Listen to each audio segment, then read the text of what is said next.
সুপ্রভাত বন্ধুরা, কেমন আছো তোমরা? আশা করছি সবাই খুব ভালো আছো আর আমরাও বেশ ভালো আছি। আমি আলপনা, আমার নতুন আরও একটি ব্লগে তোমাদের সবাইকে জানাই অনেক অনেক স্বাগত আর অনেক অনেক ভালোবাসা। আজ হচ্ছে বুধবার, এখন ঘড়িতে সময় ওই সকাল 5:30। কিছুক্ষণ আগেই ঘুম থেকে উঠেছি আর উঠে সকালের বাসি কাজকর্ম শুরু করে দিয়েছি। ওদিকে ঘর দুয়ারগুলো ঝাড় দিয়ে নিয়েছি আর এখন এই যে বাইরটাও ঝাড় দিয়ে নিচ্ছি। তো চলো বন্ধুরা, আজকে এখন থেকেই তোমাদেরকে সাথে নিয়ে আজকের ভিডিও শুরু করছি। আমার কোনো এক ভিডিওতে কেউ একজন জানতে চেয়েছিল যে আমার চা আছে কি না। তো হ্যাঁ আছে, এই যে দেখলে না আমি ঝাড় দিচ্ছিলাম চলে গেল, ওইটাই হচ্ছে চা। তো যাই হোক, দেখো এখন ঝাড় দিয়ে নিচ্ছি আর ওদিকে মেয়ে তোমাদের দাদাভাই এখনও ঘুমাচ্ছে। ভাবছি আর 15 মিনিট পরে ডাকবো, মানে 6:45 নাগাদ ডাকবো, তাহলে উঠে ব্রাশ করে 6:15 নাগাদ পড়তে যাবে। তা ও সকালে তো সেভাবে কিছু খায় না, হয় ছাতু না হয় জল বিস্কুট। তবে জল বিস্কুটটাই বেশিরভাগ দিন খায়, ছাতুটা খেতে একদম ভালোবাসে না আর কি, জোর জবরদস্তি করে একটু খাওয়ায়। তো যাই হোক, চলো এদিকে আমার ঝাড় দেওয়াটা মোটামুটি হয়ে গেছে, এখন এই সাইডটা ঝাড় দিয়ে নেব। আর বাসনগুলো রাতেই মেজে রেখেছিলাম, সেই জন্য অনেকটাই সুবিধা।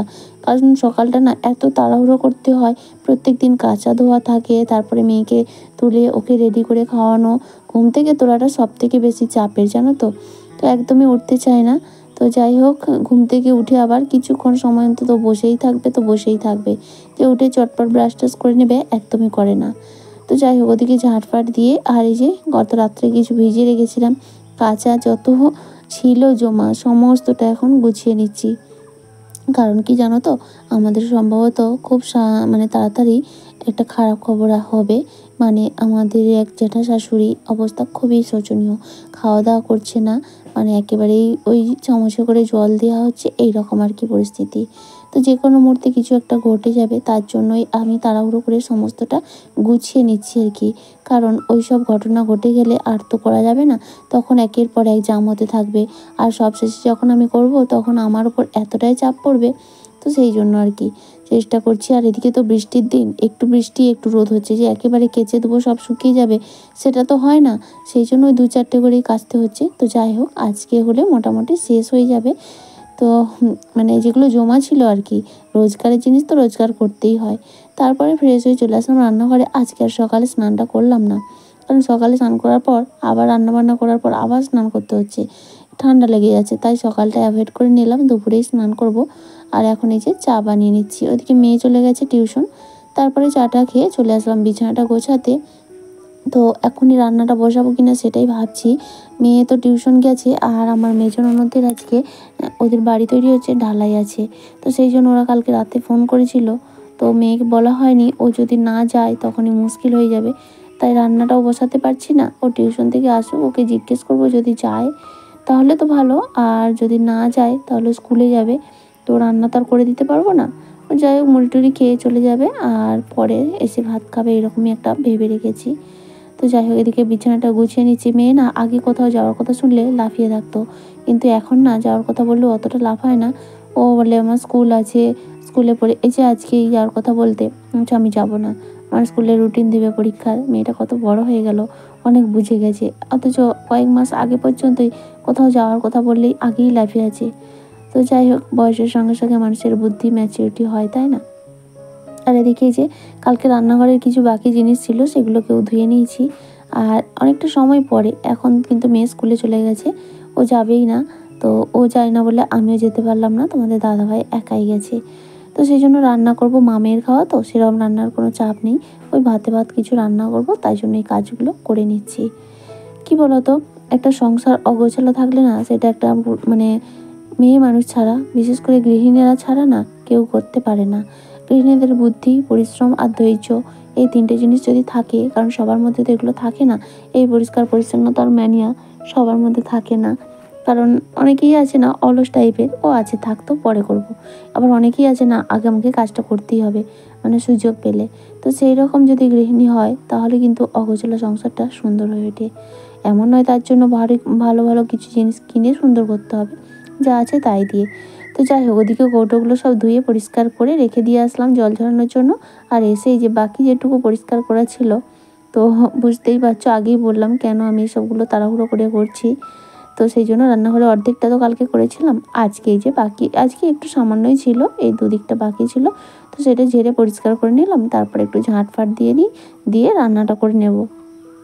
আর তারপরে এই যে ওপরটা ঝেড়ে পরিষ্কার করে নিই, এখন নিচটাও ঝাড় দিয়ে নিচ্ছি। মোটামুটি আমার রান্নাঘর পরিষ্কার। এবার সমস্ত যে ধুয়ে পরিষ্কার করে রেখেছি ওগুলো বিকেলের দিকে গোছাবো। ওই মেয়ে স্কুল থেকে আসার পর ওই 3টে-4টে নাগাদ এইগুলো কাজ করব। তো যাই হোক, ওদিকে রান্নাঘরটা সুন্দর করে ঝাঁট দিয়ে রান্না বসাবো। আর আজকে রান্না করব ভাবছি একটু কুমড়ো ভাজা। আর আমার না বেশি তরকারিপত্র ভালো লাগে না, মানে ভাজাভুজি হলে বেশ ভালোই হয়। আর মেয়ে তো সবজি খাই না, ওর জন্য একটা ডিম সেদ্ধ, ঘি আর আলু ভাজা করে দেবো। আর আমার জন্য পটল ভাজা, কুমড়ো ভাজা করে সেটাকে পেঁয়াজ লঙ্কা দিয়ে মাখাবো, মানে ভর্তা মতো। আর কুলেখাড়া শাকের বাটা। তো এই রান্না করব। সত্যি আজকে ওই রান্নাটা দিয়ে আমি ভীষণ ভালো তৃপ্তি করে খেয়েছি। আর দেখো রান্না হয়ে গেছে, শেয়ার করলাম না, এতক্ষণ কারেন্ট ছিল না, তো সেই জন্য এখন বাজে প্রায় 2টো মতো, স্নান টান করে ঠাকুর পুজো দিয়ে এখন খেতে বসেছি। আর এই যে কুমড়ো ভাজাটাকে পেঁয়াজ আর একটু লঙ্কা ভেজে নিয়েছি, সেইটা দিয়ে মাখিয়ে নিচ্ছি। আর বেশ ভালোই লাগে জানো তো, মিষ্টি মিষ্টি ঝাল ঝাল, দারুণ সুন্দর লাগছে। আমি তো আজকে তরকারিপত্র থেকে অনেক বেশি ভালো ভাত খেয়েছি। আর মেয়ে চোরে ডিম সেদ্ধ, আলু ভাজা, ঘি ওই হলেই খাবে, আর ও সবজিও খাবে না। পটল ভাজাও রেখেছি, খেলো না হলে না। খাওয়া দাওয়া সেরে এখন কিন্তু বিকেলের টাইমে চলে আসছি গুছাতে। ওদিকে মেয়ে টিউশন থেকে স্কুল থেকে এসে ঘুমিয়ে পড়েছে। আর তোমাদের দাদাভাইও কিন্তু এখন চলে এসেছে দিদির বাড়ি থেকে। আমাকে এমজে অধিকারী ফ্যামিলি দিদিভাই কমেন্ট করে বলেছে, দিদিভাই নো কপিরাইট মিউজিক ব্যবহার করে 78 মাস কেটে গেছে, এখন কপিরাইট দিচ্ছে, কি করব। তো কি বলো তো, আমারও না এই একই ঘটনাই ঘটেছিল। যে মিউজিকগুলো আমি আমার চ্যানেল শুরু থেকে ব্যবহার করছিলাম, চ্যানেল মনিটাইজ হয়ে যাওয়ার পর থেকে দেখছি কপিরাইট দিচ্ছে অনেক পুরনো ভিডিওতে। তো আমি তো জানি না, বুঝতে পারছি না কি করব। তখন আমি ওই মিউজিকগুলো বাদ দিয়ে আবার অন্য কপিরাইট ফ্রি মিউজিক ডাউনলোড করে করছি। তো তুমিও সেটাই করতে পারো, ওই মিউজিকগুলো অ্যাভয়েড করে যেতে পারো। জানি না এরকম কেন করে, ওদের নো কপিরাইট ফ্রি লেখাই থাকে, মানে কপিরাইট ফ্রি মিউজিক লেখাই থাকে, কিন্তু সেইগুলো ব্যবহার করলে আবার কপিরাইটও দিয়ে দেয়। আবার অনেক ক্ষেত্রে সঙ্গে সঙ্গে দেয় না, পরেও দেয়। আমার ক্ষেত্রেও এরকম হয়েছে জানো তো। তো আমি জানি না এর কারণটা কি, তবে তুমি অন্য মিউজিক ব্যবহার করতে পারো। আরও তো অনেক মিউজিক আছে, তুমি সেখানে গিয়ে ডাউনলোড করে, অডিও লাইব্রেরিতে গিয়ে ডাউনলোড করে সেই মিউজিক তুমি ব্যবহার করো। তাহলে চলো এই রান্নাঘরটা গোছাতে আমার মিষ্টি দিদিভাইদের নামগুলো নিয়ে নিই, যারা প্রত্যেক দিন এত সুন্দর সুন্দর কমেন্ট করেছো। তো Bongsongi blogs, simple housewife, Soma Ganguly, authentic Bengali blog, smiley Dipa, Radhe Puja, Shampa Saha, Razia Khan, Suparna Pal, short Suparna, Bilas Haldar, MJ Adhikari family, Nirku Ghosh, Sudeshna Basak এবং Puja lifestyle. Thank you so much, তোমাদের সবাইকে অসংখ্য ধন্যবাদ। আর সেই সঙ্গে একটা রিকোয়েস্ট, আগামী দিনগুলোতেও তোমরা এইভাবেই আমার পাশে থেকো। আর তোমাদের সঙ্গে কথা বলতে বলতে আমার রান্নাঘরটা কিন্তু গোছানো কমপ্লিট। কত সুন্দর লাগছে, গুছিয়ে রাখলে জিনিস কত সুন্দর লাগে, যাই থাক না কেন সেটা দিই। আর তারপরে এই যে জামা কাপড়গুলো সব পরিষ্কার করেছিলাম, শুকিয়েছে যেগুলো, সেগুলো সব ভাঁজ করে নিচ্ছি। আর এই যে শাড়িটা সেদিনে পরে গিয়েছিলাম, তখন থেকে তো কাচাই হয়নি, 8-10 দিন হয়ে গেল, তাই আজকে কেচে নিয়েছিলাম। এখন গুছিয়ে আলমারির মধ্যে তুলে দেবো। আসলে বৃষ্টির জন্য একটা একটা করে কাচছিলাম, তো সেই জন্য আর কমপ্লিট করতে পারছিলাম না। তো আজকে মোটামুটি শেষ হয়েছে, তো শুকিয়েও গেছে। এখন কিন্তু আয়রন করব না, কারণ সেই সময়টা নেই। আয়রন করার দিন আবার একটা সময় বের করে কিছু জিনিস আয়রন করে নিতে হবে। আসলে কি বলতো, কোথাও যাওয়ার আগে ওই আয়রন করার থেকে যদি আগে থেকে করে রাখা হয় না, তাহলে ভালো। আমি এরকম ধরনেরই কোনো কাজ একটা থাকলে সেই কাজটাকে গুছিয়ে থাকতে পছন্দ করি। যে কাজ পড়ে থাকবে পরে করবো, সেরকম কিন্তু একদম ভালো লাগে না। কাজ গুছিয়ে আমি বসে থাকবো, তাহলে কোনো চাপ থাকে না। তো যাই হোক, এক এক করে সব জামা কাপড়গুলো গুছিয়ে নিচ্ছি। আর আলমারি, ওই যে শাড়িটা, ওগুলো তো আলমারিতে রেখে দেবো। আর আলনার জিনিসগুলো সুন্দর করে গুছিয়ে নিচ্ছি। এখনও কিন্তু ওরা বাবা মেয়ে দুজনেই ঘুম দিচ্ছে। তো যাই হোক, এদিকে প্রায় সন্ধ্যা হয়ে আসছে, তাই বিকেলের দিকে আর কোথাও গেলাম না বাইরের দিকে, কারণ মেয়ে তো ঘুমাচ্ছে, ওর জন্য একটু যেতে হয়। আমার খুব একটা ইচ্ছা করে না বাইরের দিকে বেরোতে, কারণ যত সংসারের কাজ নিয়ে ব্যস্ত থাকবে, মন মেজাজ কিন্তু ভালো থাকবে। আর বাইরে বেরোলেই 5টা মানুষের সঙ্গে মিশলে এর কথা ওর কথা, নিজের মনটাই বিষাক্ত হয়ে যাবে জানো তো। হয়তো তুমি কোনো কিছু বলবে না, সেখানে চুপচাপ থাকবে, কিন্তু কখনো যদি কোনো সমস্যা হয়, তখন তোমাকেই শুনতে হবে, বলবে তো ও তো ছিল সেই জায়গায়।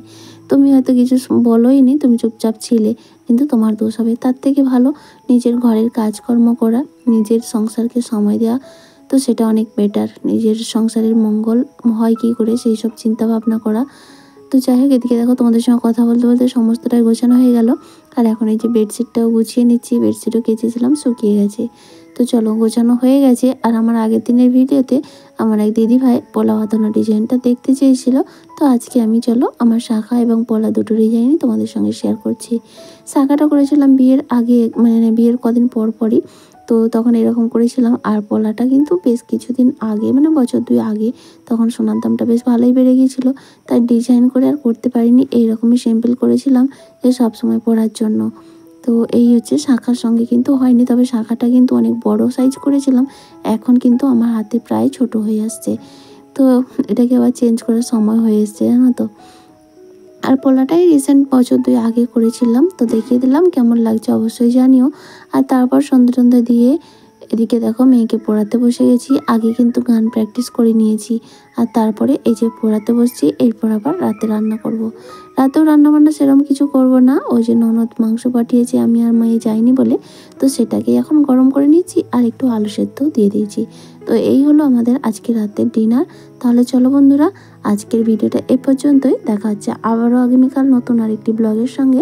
ততক্ষণ পর্যন্ত সবাই খুব ভালো থেকো, সুস্থ থেকো। আজকের মতো টাটা।